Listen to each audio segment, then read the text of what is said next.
بسم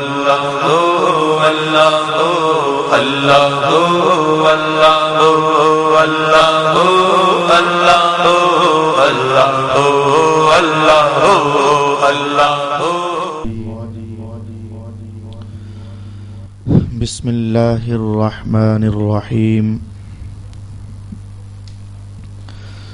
لہ دعوت الحق والذین يدعون من دونه لا يستجيبون لهم بشيء إلا كباسط كفيه إلى الماء ليبلغ فاه وما هو ببالغه وما دعاء الكافرين إلا في ضلال وَلِلَّهِ يَسْجُدُ مَن فِي السَّمَاوَاتِ وَالْأَرْضِ طَوْعًا وَكَرْهًا وَظِلَالُهُم بِالْغُدُوِّ وَالْآصَالِ صدق الله مولانا العظيم. الصلاة والسلام عليك يا سيدي يا رسول الله. الصلاة والسلام عليك يا سيدي يا حبيب الله. الصلاة والسلام عليك يا سيدي يا شفيع المذنبين وعلى آلك وأصحابك يا سيدي يا رحمة للعالمين.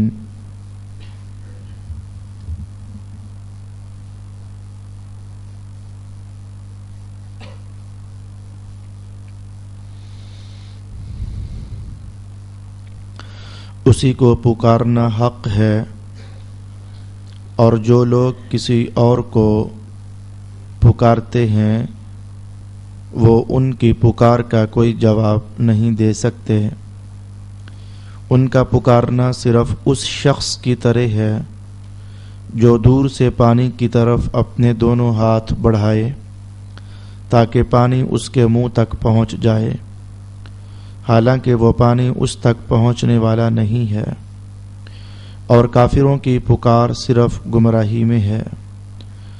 اور جو بھی آسمانوں اور زمینوں میں ہیں وہ سب خوشی اور ناخوشی سے اللہ ہی کے لیے سجدہ کر رہے ہیں، اور ان کے سائے بھی صبح اور شام کو. صدق اللہ مولانا العظیم. آج کے سبق میں پہلا حصہ جو ہم نے تلاوت کیا اور سنا، لہو دعوت الحق، اللہ کے لیے ہے دعوت حق. یہ ایک ایسا مختصر جملہ ہے جس پر ائمہ تفسیر کے قریب ملتے جلتے 8 کے قریب اقوال میں پڑھ سکا اور اپنی معلومات میں لا سکا.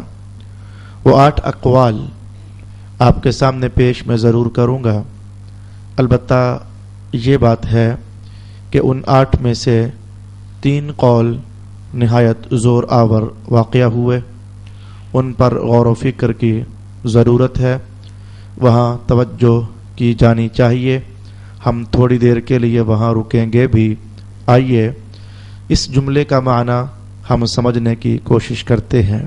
رسول پاک صلی اللہ علیہ وآلہ وسلم نے تو کئی بار اس بات کا اظہار فرمایا تھا کہ اللہ تعالی نے مجھے جوامع الکلم کی دولت عطا فرمائی ہے، یعنی 5 چیزیں ایسی عطا فرمائی ہیں مجھے.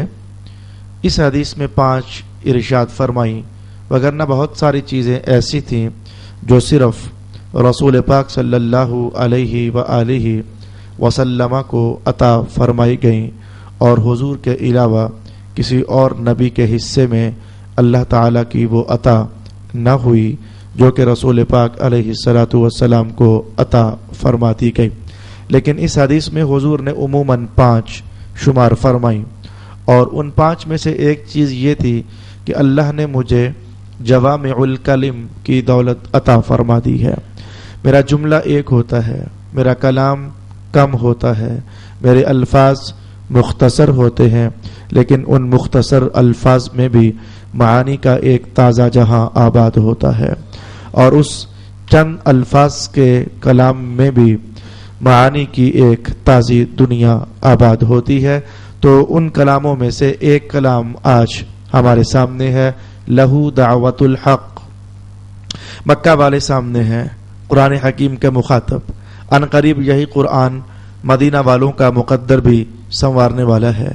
پھر ان قریب یہی قرآن اطراف عالم میں اپنی روشنیاں بکھیرنے والا ہے.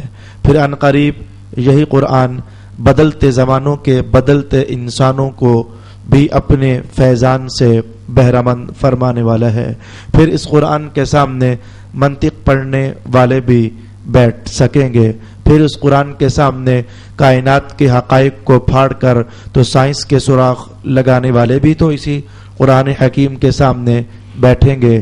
الغرض یہ قرآن کسی ایک قوم کی کتاب نہیں تھی، یہ قرآن کسی ایک قبیلے کی کتاب نہیں تھی، یہ قرآن کسی ایک علاقے کو سنوارنے والی کتاب دل نواز نہیں تھی.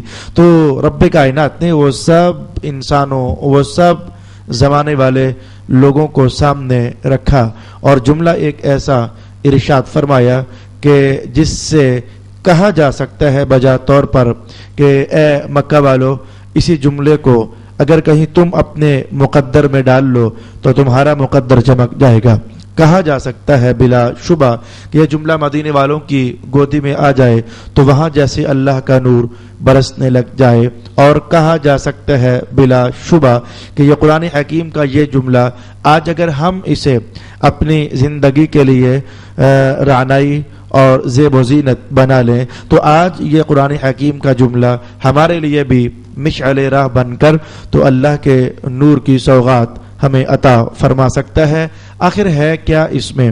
فرمایا لہو دعوت الحق، اللہ کے لیے دعوت حق ہے.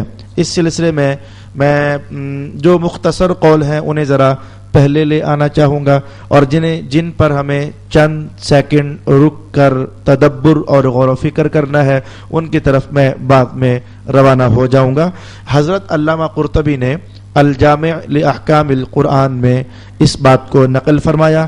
آپ نے فرمایا کہ وہ اکرمہ والی بات یاد کر لو نا، وہ جو ابو جہل کا بیٹا تھا اور مکہ سے فرار ہو گیا تھا اور سمندر کے سفر میں وہ کشتی میں جب بپھر گئی موجیں اور حالات ذرا خطرناکی میں داخل ہو گئے تو کشتی والوں میں سے کسی نے کہا تھا کہ آج اس کو بلاؤ جو سچا رب ہے اور جو سچا خدا ہے. تو اکرمہ نے کہا کہ اچھا بلاؤ، بھلا کس کو بلاؤ گے؟ کشتی والے کہنے لگے آج تو ہم اسے ہی بلائیں گے جو آسمانوں والا ہے، وہ جو محمد جس کی بات نہیں کرتا ہوتا، آج تو ہم اسے بلائیں گے. اکرمہ کی زبان سے جملہ نکل گیا کہ اگر اوکھے ویلے رب وہی ہے تو پھر سوکھے ویلے بھی تو وہی ہونا چاہیے نا. اگر سمندروں میں رب وہ ہے تو پھر خشکیوں میں بھی تو رب وہی ہونا چاہیے نا. اگر خوفناکیوں میں رب وہ ہے تو پھر میاں جب بندہ عیش و عشرت کی زندگی میں اترا ہوا ہو تب بھی تو پھر رب وہی ہونا چاہیے. اس نے سر اٹھایا چہرہ اپنا آسمان کی طرف اور کہنے لگا کہ اے آسمانوں والے، اگر مجھے یہاں سے نجات مل گئی تو میں مانوں گا کہ واقعی سچا رب تو ہے. تو اگر میں آج ادھر سے بچ گیا نا تو میں پلٹ کر جب نکلوں گا سمندر پر اور ساحل پر تو میں ادھر بھی جا کے تجھے ہی مانوں گا اور اس لات اور منات کو میں ریٹائرڈ سمجھوں گا اور انہیں اپنا معبود تسلیم نہیں کروں گا. تو اللہ رب العالمین نے خیر سے نجات بھی عطا فرما دی. علامہ قرطبی نے کہا کہ لہو دعوت الحق، بندہ خوف میں، پریشانی میں، مشکل میں جسے سمجھے کہ یہی میرا ہے، پھر برحق تو وہی ہوا نا، پھر سچا تو وہی ہوا نا، پھر معبود ہونے کی بات اسی کی ہونی چاہیے، پھر رب ہونا اسے ہی زیبا دیتا ہے. یہ پہلا قول کیا گیا لہو دعوت الحق کہ حق وہی ہے اور برحق وہی ہے کہ جسے تم خوف میں پکارتے ہو اور جسے تم مصیبت میں پکارتے ہو. اور دوسرا قول یہ کیا گیا کہ دعوت سے مراد ہے دعا، مادہ اس کا دال عین واو، دعا اس کا مادہ ہے، اور حق سے مراد ہے اخلاص. تو علامہ قرطبی نے کہا کہ جب بندہ اپنی پریشانیوں میں صحیح کھپ جاتا ہے اور اسے کہیں سے بھی کوئی روشنی کی کرن نظر نہیں آتی ہے، کہیں سے بھی اسے کوئی امید نظر نہیں آتی ہے، تو ذرا بتاؤ نا ایسے میں وہ اپنی اخلاص مندیوں میں کسے اتارتا ہے؟ ایسے میں وہ اپنے جذبات میں بھلا کسے اتارتا ہے؟ ایسے میں وہ اپنے خیالات میں بھلا کسے لاتا ہے؟ اسے ہی نا جو سچا رب ہوتا ہے۔ تو دوسرا معنی یہ کیا گیا کہ لہو دعوت الحق، وہ دعا جس میں اخلاص مندی اتر آتی ہے، وہ دعا جس میں سچے جذبے اتر آتے ہیں، وہ دعا جس میں کسی کا ہو جانا اس کا احساس بیدار ہو جاتا ہے، یہ دعا تو اسی اللہ سے کی جا سکتی ہے اور اسی رب سے کی جا سکتی ہے۔ لہو دعوت الحق کا تیسرا معنی بیان کیا گیا، یہ تو ہماری پنجابی اور اردو اور ہمارے ماحول میں بھی یہ جملہ چلتا ہے جی میں بات کروں گا حق سچ، تو حق اور سچ یہ ملا کر کے تو ہمارے ہاں یہ لفظ بولے جاتے ہیں۔ ائمہ تفسیر نے کہا کہ ہو نہ ہو ایک اس کا معنی یہی ہو سکتا ہے، لہو دعوت الحق اے لہو دعوت الصدق، یعنی سچی بات تو اسی کی ہے نا، اور سچا کلام تو اسی کا ہے نا، سچی دعوت تو اسی کی ہے۔ اب میں چوتھے قول کی طرف آپ کو لے آنا چاہوں گا۔ میرے دوست ذرا دھیان سے سنیے گا، جس دنیا میں آپ رہ رہے ہو اور جس معاشرے کے لوگوں کے ساتھ آپ کا پالا پڑ رہا ہے، اگر آپ شریف ہو تو کیا سارے ہی شریف ہوتے ہیں؟ جی ہاں، ایسا نہیں ہے۔ اگر آپ کیا خراب ہو تو کیا سارے ہی خراب ہیں؟ جی ہاں، ایسا بھی نہیں ہے۔ تو میں کہوں گا چلو قرآن پاک کی صحبت میں آنے والے ہم ان کے بارے میں اچھا گمان رکھتے ہیں کہ یہ اچھے ہیں، اخلاص والے ہیں، اللہ سے محبت رکھتے ہیں، مصطفیٰ جان رحمت کا قرب پانے کی کوشش اور تڑپ اور لگن انہیں ہے، چلو اچھا ہی گمان کرنا چاہیے۔ کسی کو ہم کیوں برا تصور کریں اور برا گمان اس کے متعلق لائیں؟ لیکن مجھے بتانا کیا آپ کی زندگی میں رنگ برنگ کے لوگ نہیں اترے ہیں؟ کچھ لوگ ایسے ہوتے ہیں وہ ٹو دی پوائنٹ بات کرتے ہیں، کچھ لوگ ایسے ہوتے ہیں جن کی باتیں بڑی لچھے دار ہوتی ہیں، کچھ لوگ ایسے ہوتے ہیں جو سبز باغ دکھانے کے قائل ہوتے ہیں، کچھ لوگوں کی باتوں میں چیٹنگ ہوتی ہے، کچھ لوگوں کی باتوں میں دھوکہ دینا ہوتا ہے، کچھ لوگ کہتے کچھ اور ہیں لیکن عمل ان کا ساتھ نہیں دیتا ہے، اور کچھ وہ بھی تو ہوتے ہیں جو بات کر کے مکر جانا بھی جانتے ہیں، کچھ وہ ہوتے ہیں جن کی زبان میں پختگی نہیں ہوتی ہے۔ گویا ہر رنگ کے انسانوں سے تمہارا پالا پڑتا رہتا ہے۔ ممکن ہے کہ تم کسی کو دانش مند جانو لیکن اس کا قول اتنا پھیکا نکلے کہ وہ تمہیں اس سے نفرت پیدا کر دے۔ ممکن ہے کہ تم کسی انسان کو بالکل چلا تصور کرو لیکن وہ ایسا موتی زبان سے رول دے کہ تم زمانوں اس کی بات کو یاد رکھو، لیکن میرے دوست یاد رکھنا، شاعر کا کلام بھی ہو تو وہ ایک زمانوں کے بعد اپنے حسن کا دم توڑ دیا کرتا ہے، کسی خطیب کی خطابت کا زور بھی ہو تو میاں کچھ زمانوں تک وہ دل میں گدگداہٹ پیدا کرتا ہے، اس کے بعد بات بھول جاتی ہے، بات ذہن سے فراموش ہو جاتی ہے، اس کے کلام کا، اس کی گفتگو کا وہ زور باقی نہیں رہا کرتا ہے۔ کوئی لکھاری بھی ہو اور کوئی ادیب بھی ہو تو میں کہوں گا اس کی نو کے قلم سے ٹپک جانے والے الفاظ زور رکھتے ہیں، معنی رکھتے ہیں، دل فریبی ان میں ہوتی ہے، لیکن اخباروں کے ہزاروں تراشے کیا آپ نے گلیوں میں رلتے نہیں دیکھے ہیں؟ ایک ہی دن میں ایک اخبار پڑھنے والا دوبارہ پڑھنے کو اس کا دل نہیں چاہتا ہے، من اس کا متوجہ نہیں ہو جاتا ہے۔ الغرض میں نے کہا شاعر کا کلام ہو وہ بھی دم توڑ دیتا ہے، خطیب کا زور آور خطبہ ہو آخر وہ بھی فنا کے دائروں میں تحلیل ہو جاتا ہے، اور اگر کسی ادیب اور لکھاری کا اس کے نو کے قلم سے ٹپکے ہوئے الفاظ کا مجموعہ ہو تو اس کی بھی ایک عمر ہوتی ہے، اس کی بھی ایک حد ہوتی ہے، اس عمر اور حد سے اگلے انسانوں کو میاں وہ فیض مند نہیں کر سکتا ہے۔ کلام ہی ہے نا جی، کلمات ہی ہے نا جی، الفاظ ہی تو ہیں، لیکن آپ نے الفاظوں کی دنیا کے ہیر پھیر بھی دیکھے، الفاظوں کی دنیا کا زور بھی سنا، الفاظوں کی دنیا کی رنگینی بھی پائی، الفاظوں کی دنیا کی مہک بھی سونگی، اور الفاظوں کی دنیا میں جو گند اور بدبو کا احساس بڑا ہوتا ہے آپ نے زندگی میں وہ بھی تو پایا ہے نا۔ اب ایسے میں آؤ نا کہ ہے کوئی ایسا کلام، ہے کوئی ایسا الفاظ کا مجموعہ جو کل بھی رونقیں بانٹتا تھا، آج بھی دلوں میں اتر رہا ہے، کل کے انسانوں کی ضرورت کے لیے بھی وہ پورا معیار پر، پورے تول پر پورا اترنے والا ہے۔ تو ایسے میں کہوں گا کہ ذرا سر اٹھاؤ نا اور آسمان والے رب سے پوچھو مولا یہ بڑے بڑے ادیب، بڑے بڑے خطیب، بڑے بڑے بلی، بڑے بڑے فصیح، بڑے بڑے لکھاری اور بڑے بڑے عبقری شخصیات ہیں، ان کی زبانوں سے، نو کے قلم سے نہ جانے کیسے کیسے حسین الفاظ ٹپک جاتے ہیں، لیکن ہم دیکھتے ہیں کہ ان کی عمر کوئی لمبی نہیں ہوتی ہے، ان کا رس کوئی زیادہ نہیں ہوتا ہے، ان کے احساس کا دائرہ کوئی اتنا وسیع نہیں ہوتا ہے۔ مولا ہم چاہتے ہیں کوئی کلام ہونا چاہیے جو دل ربا بھی ہو، دل فریب بھی ہو، تازہ بھی ہو، امنگوں کو گدگداہٹ دینے والا بھی ہو، راتوں میں کوئی اس کے پاس آ جائے تو وہ رات فیض مند ہو جائے، دنوں میں اس کے کوئی قریب ہو جائے تو اس کا دن منور ہو جائے۔ مولا وہ اس کے جذبات جب ٹوٹ رہے ہو تو وہ کلام ایسا ہو نہ کہ آئے اور اس کی ٹوٹی ہوئی امید کا سہارا بن جائے۔ رب کائنات نے کہا اگر پھر ایسا کلام ڈھونڈنا ہے، پھر اگر ایسا کلام پڑھنا ہے، پھر اگر ایسے کلام سے قریب ہونا ہے، پھر لکھاریوں کو ہٹا دو، پھر ادیبوں کو ہٹا دو، پھر خطیبوں کو نقاب کے پیچھے بھجوا دو۔ وہ دیکھو مدینے کے فق پر میرا محمد قرآن لے کر بیٹھا ہوا ہے، اس کا لفظ دیکھو مہک سے بھرا ہوا ہے، اس کا لفظ دیکھو اس میں ایک روح ہے، اس میں ایک تازگی ہے، اس میں ایک زندگی کا احساس ہے، اور اس میں میاں تمہاری زندگی کی منزل وہ چمکتی دمکتی نظر آ رہی ہے۔ اسے میرے محمد یوں کہیں گے لہو دعوت الحق، حق کلام تو اسی کا ہے نا، حق کلمات تو اسی کے ہے نا، جو ہر انسان کی امنگ ہے، ہر انسان کی منزل ہے، ہر انسان کے ٹوٹے دل کا سہارا ہے۔ اس کی طرف اشارہ ہوا لہو دعوت الحق، ہر ٹوٹے ہوئے انسان کے لیے آج بھی اللہ کا قرآن اور اللہ کی دعوت برحق ہے،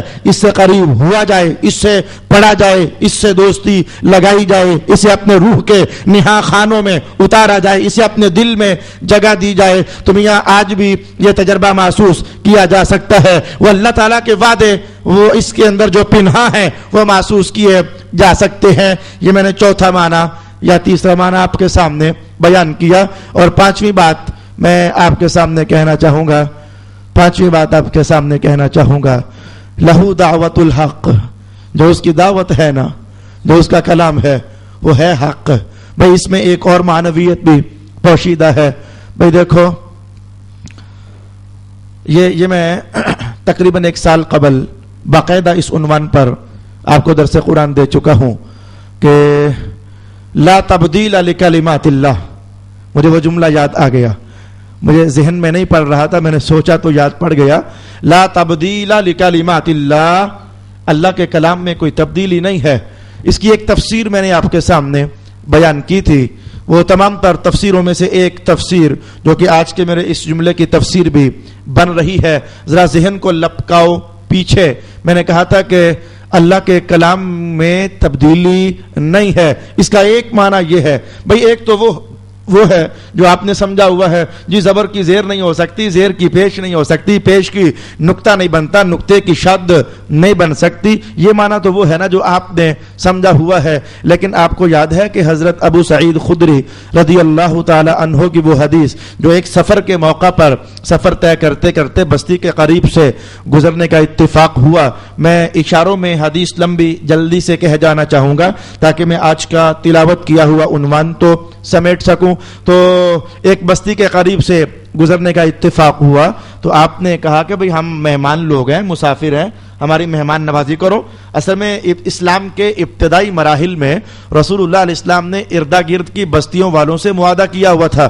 بہت سارے معاہدوں میں سے ایک یہ بھی تھا کہ اگر ہمارے بندے یہاں سے گزرے نا تو تم نے ان کی خاطر تواضع کرنی ہوگی، وہ تمہارے مہمان ہوں گے تو تم نے انہیں کھانا وانا کھلانا ہوگا۔ تو آپ نے اسی دستور کے مطابق بستی والوں سے کہا جی ہم مہمان ہیں، کھانا کھلا دیجئے۔ انہوں نے بھگا دیا، ہٹو یہاں سے، کوئی مہمان شہمان نہیں، ذرا بدتمیزی کے ساتھ پیش آ گئے۔ پھر اللہ تعالیٰ جو چاہے وہ کر دیتا ہے نا، تو ایک بچھو کو مسلط کر دیا، اس نے سردار کو ڈسا، ڈنگ لگا، درد ہوا، اور خیال میں وہی لوگ آ گئے جن کو ابھی ابھی مہمان نہ سمجھتے ہوئے بستی سے نکال دیا تھا، تو وہ لوگ خیال میں اللہ نے اتار دیے، اور بستی کے سردار نے پیغام بھجوایا کہ ان سے پوچھ کر آؤ کہ تم میں سے کوئی دم ڈالنا جانتا ہے۔ ابو سعید نے کہا ہاں جانتے ہیں. اس نے کہا جی ہمارے بسو کو, ہمارے سردار کو بچھو نے ڈس لیا ہے, پھر دم ڈال دو نا. کہا ہم ایسے دم نہیں ڈالا کرتے, 40 بکریاں لگتی ہیں.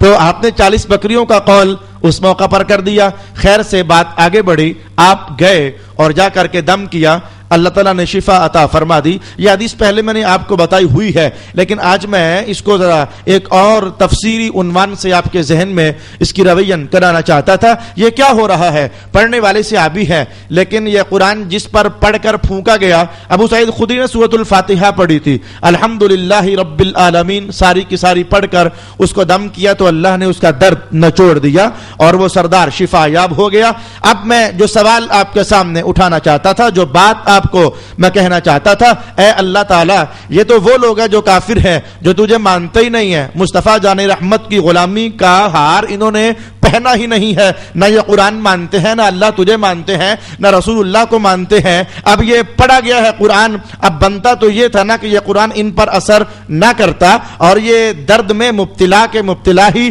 رہتے اور انہیں پھر احساس ہوتا, پھر یہ مسلمان بنتے, پھر جا کر کے تو قرآن ان پر اثر انداز ہو جاتا. اگر نہیں سمجھے تو یہ دوائی اگر مزاج سے نہ ملے تو وہ دوائی اثر نہیں کیا کرتی ہے. دوائی کا مزاج سے مل جانا یہ بڑا ضروری ہوا کرتا ہے, تو جا کر شفا حاصل ہوا کرتی ہے. کہاں قرآن کا مزاج توحید سے لبریز, کہاں کافر کا مزاج اللہ کو ماننا ہی نہیں ہے, کہاں قرآن کا مزاج کسی کے بن جانے کی بات کرنا, اور کہاں کافر کا مزاج وہ کئیوں کو اپنا خدا تسلیم کرنے والا ہوتا ہے. لیکن بات میری یہ ہے کہ اے اللہ تعالیٰ یہ اثر ہو رہا ہے, یہ قرآن پڑھا گیا ہے, کلمات پڑھے گئے ہیں, تلاوت ہوئی ہے اور اثر بھی ظاہر ہوا ہے, اور یہ ہوا بھی کافر پر ہے. یہ راز کیا ہے؟ رب کائنات نے کہا لا تبدیل لکلمات اللہ, جو میں نے اپنے کلام میں اثر ڈال دیا ہے نا, اب وہ کلام جہاں بھی پڑھا جائے نا, اللہ کے کلام میں تبدیلی نہیں ہو سکتی ہے. وہ اثر ظاہر ہو کر کے رہتا ہے, وہ مغز ظاہر ہو کر کے رہتا ہے, وہ تاثیر ظاہر ہو کر کے رہتی ہے. جیسے پانی کی تاثیر ہے, پیاس کو ختم کر دینا, پینے والا مسلمان ہو تو بھی, پینے والا کافر ہو تو بھی, یہ پانی کی تاثیر ہے نا. ایسے ہی رب کائنات نے کہا کہ ہم نے اپنے پیارے سونے محمد کو جو قرآن دے کر بھیجا ہے نا, اس کے لفظ لفظ میں ہم نے اثر بھرا ہے, اس کے لفظ لفظ میں ہم نے تاثیر بھری ہے, اس کے لفظ لفظ میں ہم نے فیضان کے سرچشمے جاری کیے ہیں, اس کے لفظ لفظ میں نور کے سوتے ہیں جو ہم نے پیدا کر دیے ہیں. اب یہ قرآن ہے, یہ جدھر بھی جائے گا, یہ جدھر بھی کھلے گا, یہ جدھر بھی پڑھا جائے گا, یہ جدھر بھی دوستیوں کے ہاتھ بڑھائے گا نا, تو سن لو اے پڑھنے والو, لہو دعوت الحق.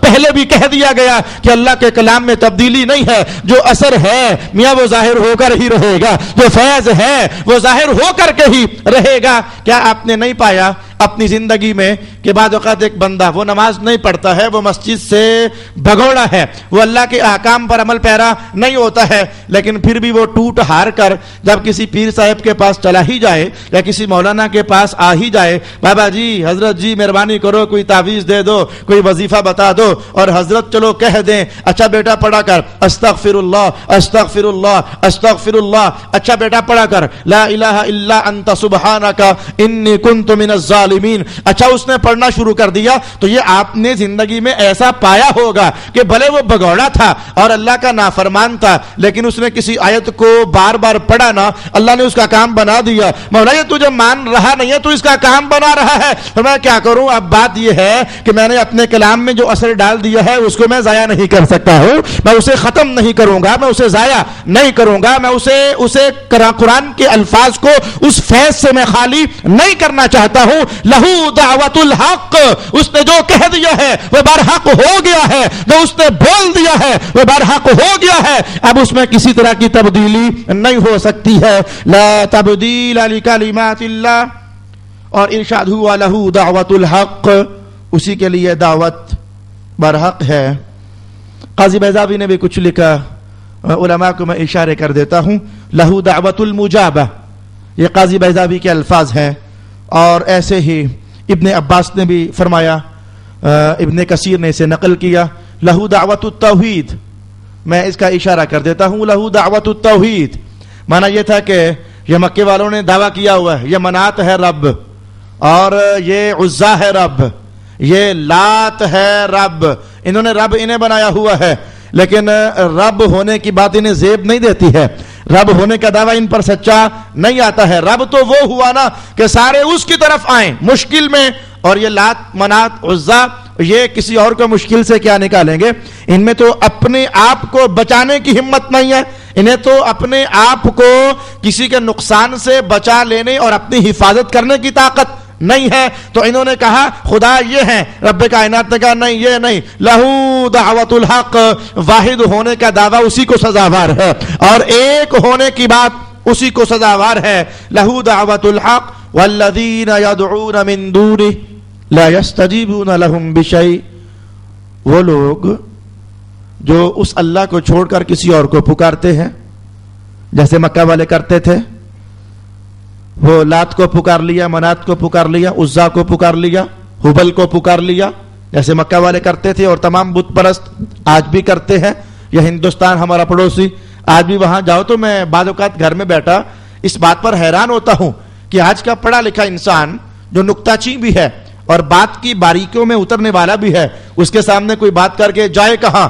اتنا پڑھا لکھا ہونے کے باوجود یہ کیسے آخر سنگ تراشے کو اپنا خدا بنا لیتا ہے, یہ کیسے آخر اپنے ہاتھ سے گھڑے ہوئے صنم ہی کے سامنے اپنی ناسیہ فرسائی کرنے لگ جاتا ہے. مجھے آج تک یہ بات سمجھ نہیں آئی ہے. البتہ عنقریب ایک جملہ آگے آنے والا ہے, میں اگر اس کو یہیں پر ملا دوں تو میرا خیال ہے کہ یہ دونوں باتیں جڑ جائیں گی. وہاں جا کر میں وہ بات لیس کر دوں گا اور کم کر دوں گا. تو یہ نہ جانے کیسے بتوں کے سامنے جھکے ہوئے ہیں. رب کائنات نے اس حقیقت کو ایک اپنے سے انداز میں اگلی آیت میں ارشاد فرمایا. میں اس کا ایک پہلو یہاں لے آؤں تاکہ میری یہ بات بھی پوری ہو جائے, وہ بات بھی پوری ہو جائے, اور ہم یہ بھی سمجھ پائیں گے کہ آج کا انسان کیسے آخر خداؤں کے, ان جھوٹے خداؤں کے سامنے اور ان بتوں کے سامنے سر جھکا رہا ہے. ہم یہ بات بھی سمجھ پائیں گے. فرمایا وَلِلَّهِ يَسْجُدُ مَنْ فِي السَّمَاوَاتِ وَالْأَرْضِ طَوْعًا وَكَرْهًا وَظِلَالُهُمْ بِالْغُدُوِّ وَالْآصَالِ,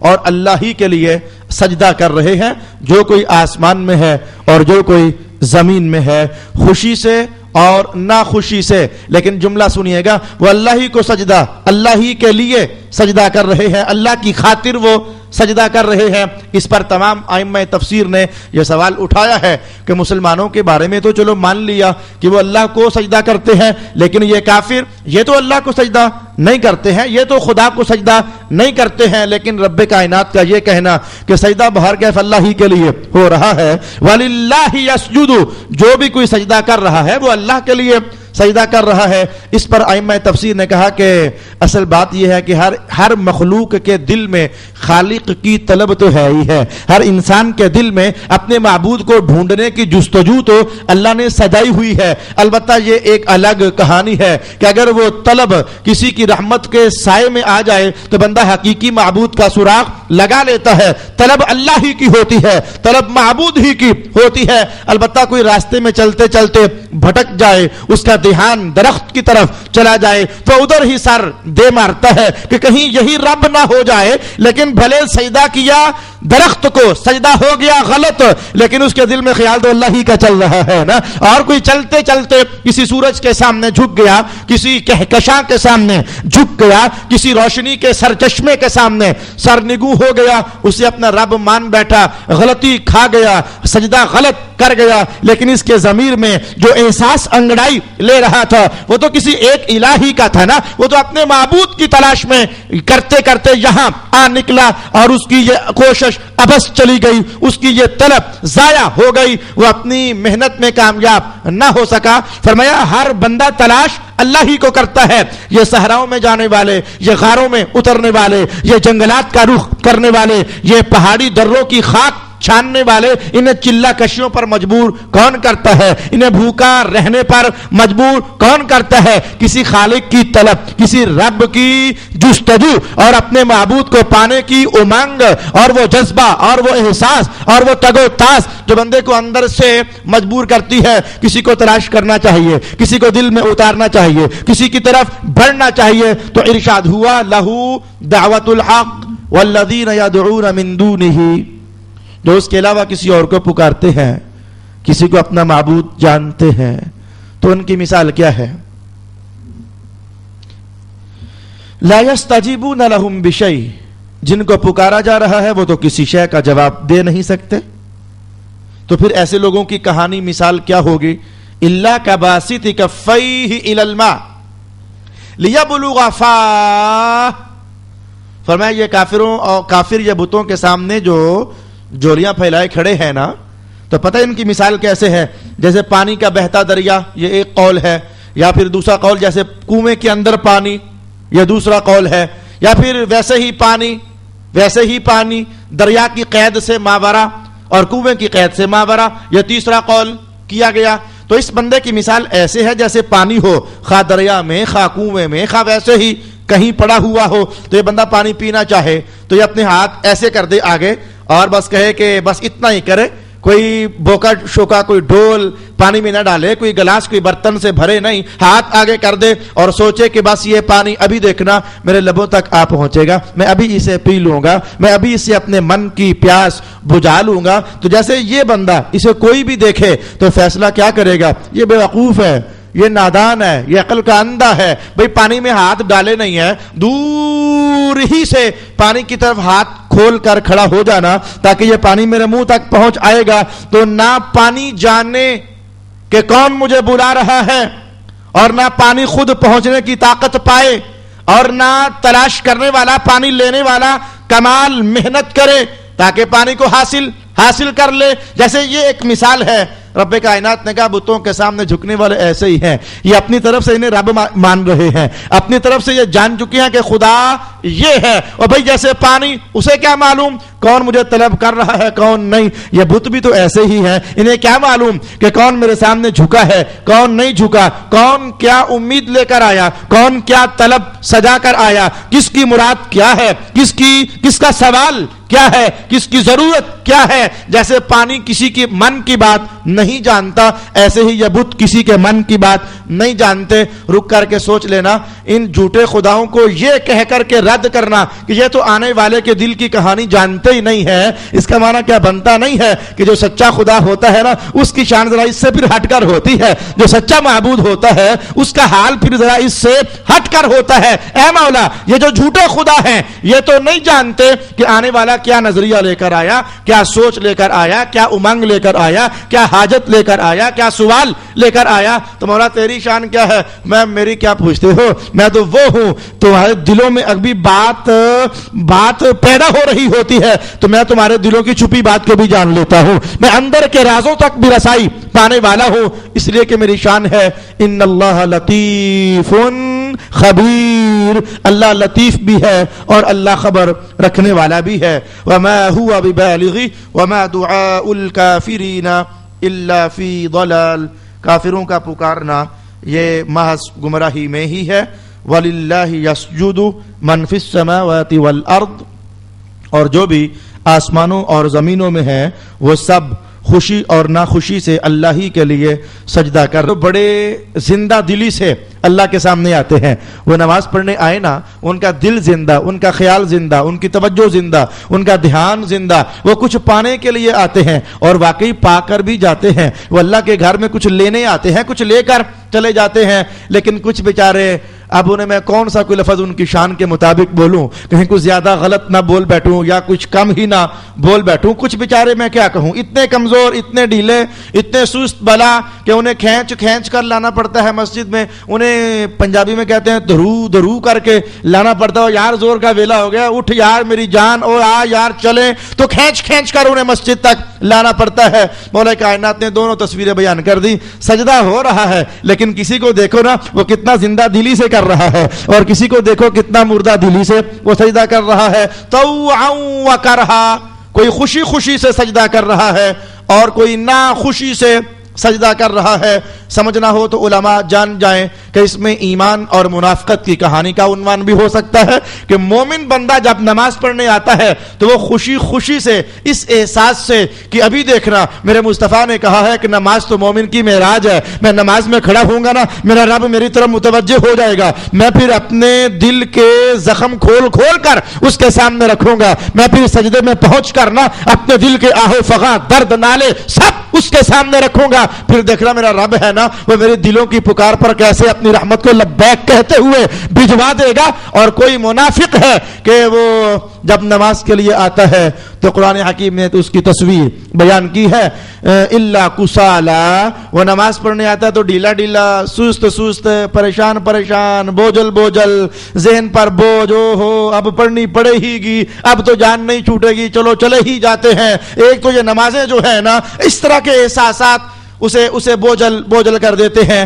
رب کائنات نے کہا دیکھو نا, طوعا و کرہا, کوئی خوشی خوشی سے نماز کا سجدہ دے رہا ہے اور کوئی ناخوشی سے نماز کا سجدہ دے رہا ہے. البتہ میں اتنا آپ کو بتانا چاہوں گا, رسول پاک صلی اللہ علیہ وآلہ وسلم نے یہ جملہ ارشاد فرمایا ہے, اگرچہ نماز پڑھنی چاہیے یہ بات ایسی ہے کہ آپ سب جانتے ہو, لیکن بعض اوقات کوئی ایک جملہ, نہ جانے وہ کون سا ہوتا ہے, میں نہیں جانتا, کوئی ایک جملہ ایسا ہوتا ہے وہ کسی کے دل میں وہ تیر کی طرح اتر جاتا ہے اور میاں پھر وہ کچھ نہ کچھ اثر ضرور پیدا کر دیتا ہے. حضور کا یہ جملہ کچھ اسی نوعیت کا ہے. ہمیشہ اپنے جملوں کی طرح حضور کے سارے جملوں کی نوعیت ہی ایسی ہوتی ہے, بڑا اثر ہے ان میں, بڑی تاثیر ہے ان میں, لیکن ہمارے اپنے دلوں کی زمین ذرا خراب ہے اور مردہ کہ وہ اثر جذب کرنے کی صلاحیت نہیں رکھتی ہے. وہ جیسے پانی کا کام تو جذب ہونا ہی ہے نا, کپڑا جذب کر لے, ریت جذب کر لے, مٹی جذب کر لے, لیکن یہ بیچارہ ملائم پتھر, پانی تو گرتا ہے لیکن اس میں جذب کرنے کی صلاحیت نہیں ہوتی ہے.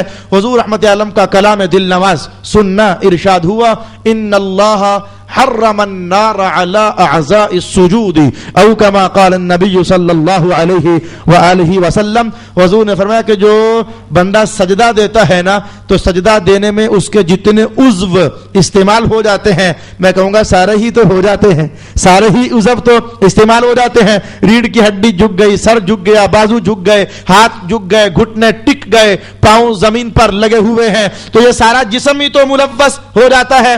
حضور نے فرمایا کہ سجدہ کرنے میں انسان کے جو عضو استعمال میں آتے ہیں نا, اللہ تعالیٰ نے ان اعضاء پر دوزخ کی آگ حرام فرما دی ہے. او کما قال النبی صلی اللہ علیہ وآلہ وسلم وللہ یسجد. اب سجدے کا ایک معنی تو وہ ہے جو ہم سمجھتے ہیں, جیسے ہم سجدہ کرتے ہیں, لیکن سجدے کا ایک معنی فقہ میں تو یہ کہا گیا, جو علماء بیٹھے ہیں, جو اصطلاح میں شریعت میں جو سجدہ کہا گیا وہ تو کلمات یہ ہے, وضع الجبہۃ علی الارض, اس کا نام سجدہ ہے, لیکن لغت کے اعتبار سے سجدہ اطاعت کا نام ہے, سجدہ تذلل کا نام ہے, سجدہ اپنے آپ کو عاجز ظاہر کرنے کا نام ہے. یہ لغت کے اعتبار سے ہے, وگرنہ شریعت کے اعتبار سے تو یہ سر اپنا زمین پر جھکا دینا کسی معبود برحق کے سامنے, یہ سجدہ ہوتا ہے. اب اگر سجدے کا ایک معنی جو میں نے لغت کے اعتبار سے کہا یہ سامنے کیا جائے تو یاد رکھنا یہ پھول کی پتیاں بھی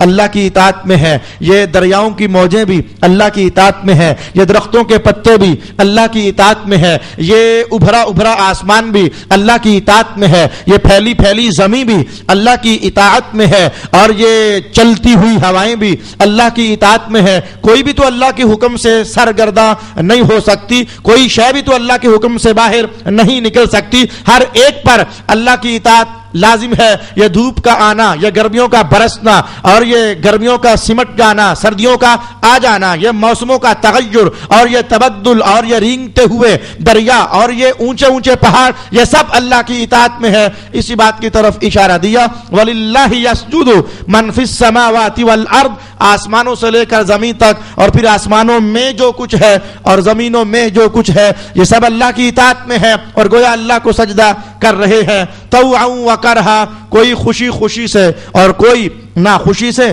وَظِلَالُهُمْ بِالْغُدُوِّ وَالْآصَالِ, اس پر میں تفسیر نے کہا کہ یہ کیسا طرفہ تماشا ہے. کافر سجدہ نہیں کرنا چاہتا اللہ کو, وہ بھاگتا ہے, پیچھے ہٹتا اسلام سے, رسول اللہ کی دی ہوئی نماز سے, ایمان سے, وہ اللہ کو سجدہ نہیں کرتا ہے. لیکن رب کائنات نے کہا دیکھنا میں بھی سجدہ کرا کے رہوں گا, میں رب ہوں نا, میں سجدہ کراؤں گا.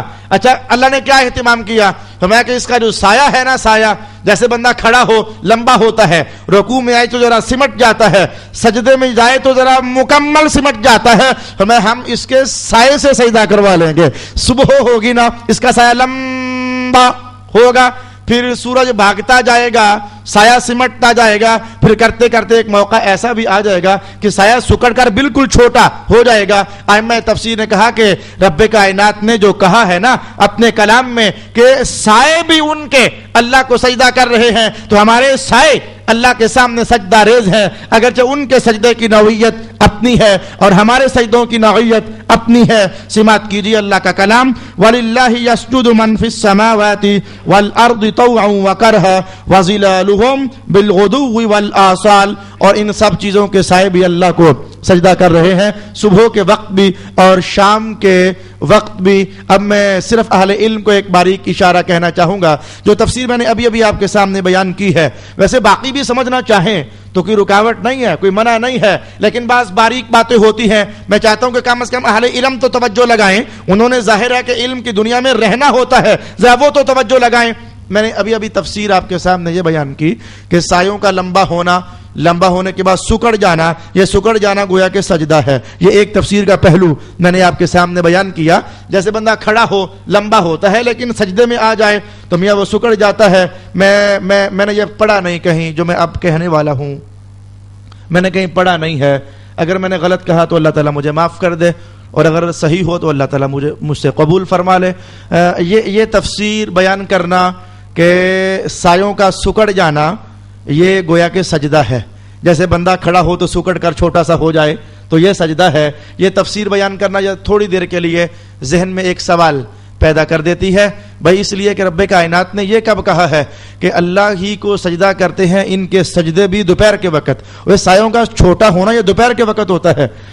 رب کائنات نے کہا دن کے وقت بھی اور رات کے وقت بھی، وہ دن کا ابتدائیہ ہو تو سایہ تب بھی لمبا ہوتا ہے، وہ سکڑا ہوا نہیں ہوتا ہے، یا پھر دن کا سمٹ جانا ہو رات کا آنا ہو تو تب بھی سایہ تو اچھا خاصا لمبا ہوتا ہے، یہ سکڑا ہوا نہیں ہوتا ہے۔ رب کائنات نے دوپہر کی بات نہیں کی ہے، میں بالغدو والآصال، صبح کے وقت بھی سایہ سجدہ کر رہا ہوتا ہے، حالانکہ وہ سکڑا ہوا تو نہیں ہوتا۔ شام کے وقت بھی یہ سایہ سجدہ کر رہا ہوتا ہے، حالانکہ وہ سکڑا ہوا نہیں ہوتا۔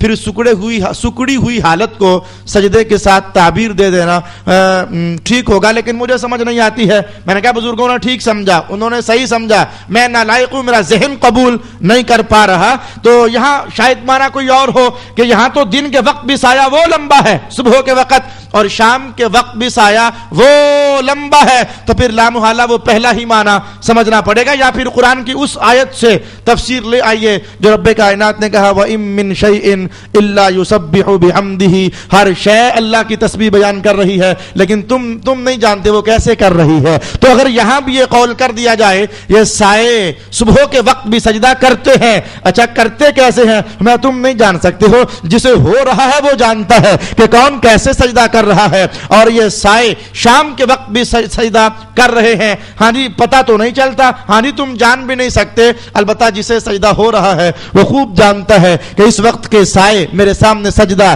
ریز ہیں۔ الغرض رب کائنات نے کہا سب اللہ کی بارگاہ میں حاضر ہیں، اس کی اطاعت میں داخل ہیں اور اس کے سامنے سجدہ ریز ہو رہے ہیں، البتہ کوئی اس کی مان رہا ہے خوشی سے اور کوئی اس کی مان رہا ہے ناخوشی سے۔ اسی کے ساتھ ہمارا وقت بھی ختم ہوا۔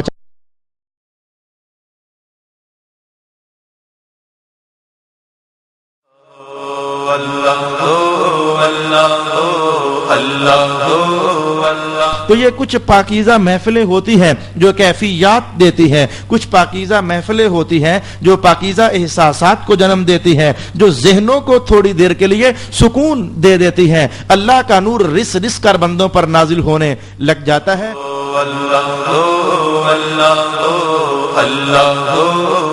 ہر بندہ اللہ کا محتاج ہے، کہنا چاہو تو غریب اپنی دنیا میں محتاج ہے، مالدار اپنی آخرت میں محتاج ہے غریب کا۔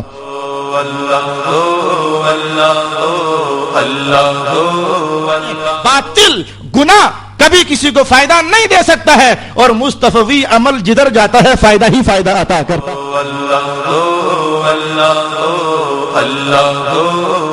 اپنے بچوں کا بچپن اللہ کے ذکر کے سائے میں ڈھالو، اپنی جوانیاں اللہ کے ذکر کے سائے میں ڈھالو، اور اگر بوڑھے ہو تو اپنا بڑھاپا اللہ کے ذکر کے سائے میں ڈھالو، اپنے گھروں پر اللہ کے ذکر کی چھاؤں ڈالو۔ اللہ اللہ اللہ اللہ